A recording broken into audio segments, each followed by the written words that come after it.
dipersembahkan oleh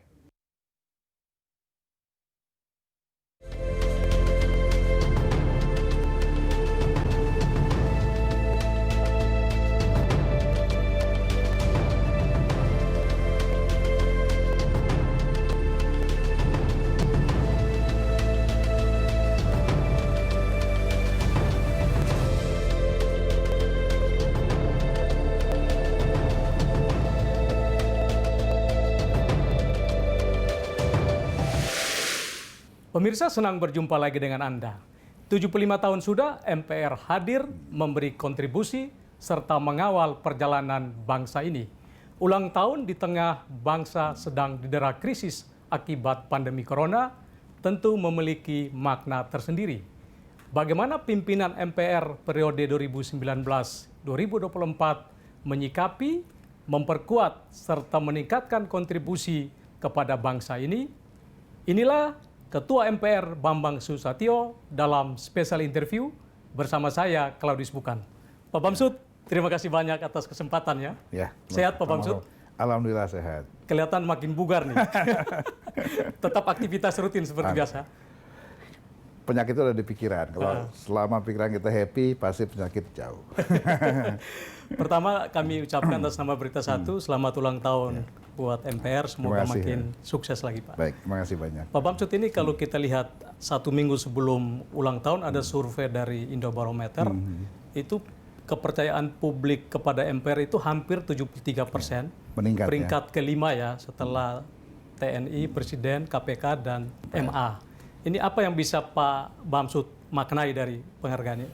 Iya, jadi ya kami juga berterima kasih kepada publik, kepada masyarakat yang dari waktu ke waktu terus memberikan kepercayaan kepada kami. Ya, kami hanya bekerja berdasarkan tugas-tugas yang dibebankan oleh negara. Jadi yang terpenting adalah bagaimana kami bisa menjaga konstitusi dilaksanakan secara konsisten. Kemudian karena tugas MPR berbeda dengan DPR ketika saya dulu jadi ketua, kalau dulu sebagai ketua MPR saya mengurus semua lalu lintas, ya lalu lintas politik yang terjadi hari-hari dalam hal pengawasan terhadap eksekutif maupun yudikatif. Sekarang ini kita di MPR hanya menjaga iklim atau menjaga cuaca agar tetap kondusif, jangan sampai terlampau panas, jangan sampai juga atau hujan besar yang menjadi banjir. Kita menjaga cuaca politik agar tetap kondusif sehingga pemerintah bisa bekerja dengan baik. Ya tentu menjaga dari serangan-serangan atau sesuatu yang tidak perlu, misalnya masalah-masalah terganggunya kebinekaan kita, terganggunya ancaman terhadap NKRI, kemudian terganggunya pengamalan Pancasila dan sebagainya. Kira-kira itulah tugas yang kita sekarang jaga di MPR, bagaimana kita menciptakan dan menjaga situasi kondisi iklim politik tetap kondusif. Meskipun mungkin ada yang berpandangan bahwa setelah kewenangan tidak lagi jadi lembaga tertinggi negara sudah akan tereduksi nih, tapi nyatanya tetap meningkat nih Pak Bang. Iya, tergantung bagaimana kita memaknai daripada posisi kita sebagai MPR. Karena dalam tugas-tugas MPR itu yang terpenting adalah bagaimana kita memastikan seluruh konstitusi kita dilaksanakan secara konsisten oleh seluruh komponen bangsa, ya, dari mulai pembukaan Undang-Undang Dasar 45 sampai isinya yang terdiri dari berbagai macam pasal, kemudian juga menjaga agar kehidupan bernegara kita tetap memaknai dan menjaga kebinekaan kita, pluralisme, lalu kemudian juga mengingatkan terus-menerus kepada aparat dan seluruh komponen bangsa menjaga, pentingnya menjaga NKRI. Jadi seluruhnya sebetulnya kita mengurusi semua hal, ya, tapi dalam konteks yang lebih luas. Gitu. Mungkin kita pertajam soal kebinekaan ya. Itu sebelumnya beberapa bulan lalu kan rame pembahasan soal RUU haluan ideologi Pancasila ya. HIP. HIP ini rame nih. Ya. Justru disitulah kemudian kita turun, ya, kita mendekati banyak pihak, termasuk juga pengusul daripada PDIP. Bagaimana kita mencegah jangan sampai ini kemudian meluas menjadi bola salju yang kemudian kontraproduktif dengan tujuan kita dalam berbangsa dan negara. Ya, alhamdulillah dari sisi pengusul kemudian kita juga masuk kepada para tokoh bangsa. Kami datangi NU dan kami datangi tokoh-tokoh agama lainnya. Pada akhirnya termasuk juga ketika kami bertemu dengan para purnawirawan, tercapailah satu titik bahwa memang isi daripada HIP ini sangat mengganggu dalam kita meyakini bahwa Pancasila itu adalah yang tertinggi di atas undang-undang.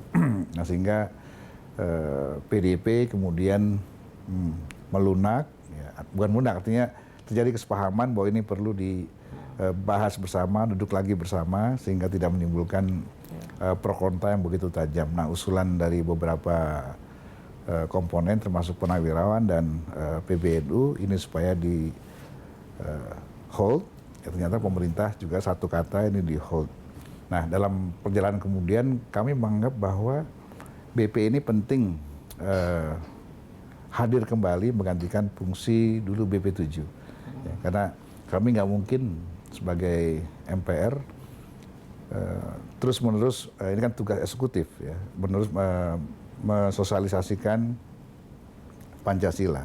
Nah, sehingga kita mendorong terbentuknya suatu badan yang namanya BPIP, ini yang diberi tugas khusus untuk mensosialisasikan Pancasila. Maka berubahlah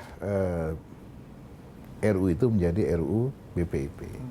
Lebih kepada teknis melakukan sosialisasi Pancasila. Jadi bukan bagaimana menginterpretasikan lagi soal Pancasila segala macam. Jadi udah bukan sana lagi. Nah tadi kan alhamdulillah sudah perda sekarang. Pak Bamsud sampaikan bahwa di hold ya. Artinya kan diskursus ini sudah diganti. Sudah diganti. Jadi melalui DIM pemerintah itu namanya sudah dirubah jadi RUU BPIP dan seluruh pasal-pasal juga berubah dari puluhan ratusan pasal sekarang berubah tinggal kalau tidak salah saya masih 16 atau 17 pasal menjadi ya dari sekian ratus pasal menjadi 16-17 pasal, lalu dari puluhan bab tinggal 6 bab.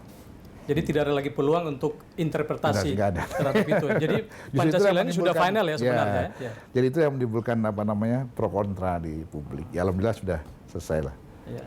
Karena ini kan sepertinya wah ini Pancasila ini masih bisa diinterpretasi di Prastrisila, Ekasila. Ini sudah final ya Pak. Sudah final.